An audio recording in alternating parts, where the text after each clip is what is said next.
Now what is happening is that there is an incremental effort, beginning with the regime change in Ukraine in 2014, to bring Ukraine into NATO.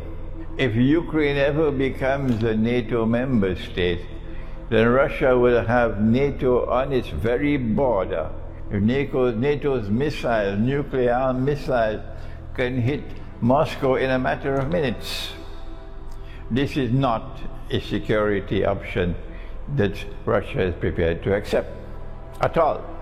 And so Russia has put its foot down. This is our red line. Whether you accept our red line or you don't accept our red line, that's your choice. This is our red line, that we will not allow a next-door neighbor state to pose such a tremendously dangerous threat to our security. So we're going to take steps to ensure the protection of our own security. When the Soviet Union wanted to put nuclear-armed missiles in Cuba, the Kennedy administration decided that this was too great a security threat for the United States.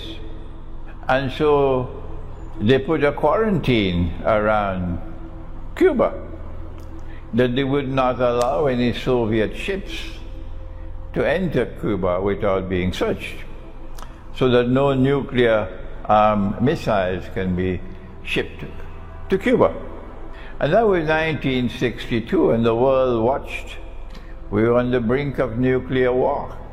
Does Cuba have the right?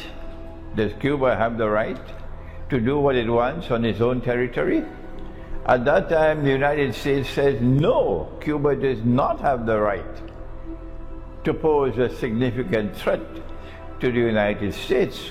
And so the United States intervened, and American ships, the Navy, surrounded Cuba. And the Soviet ships were coming with missiles. And when they almost reached Cuba, and there was going to be confrontation, the Soviet ships turned around and went back home. And so nuclear war was averted. Let us remind all those who are beating the drums, who are beating the drums for Ukraine, let us remind you, if you need to be reminded, that in the same way that the United States expressed its concern for its own security and would not allow Cuba to have nuclear missiles that could reach the United States, similarly, Russia has to be recognized to have a right to protect its own security. It is a superpower. It's the most powerful military power in the world today.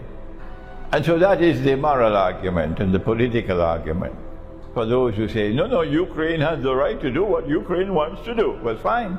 You cross the red line and you see what's going to happen. Russia is not going to back down.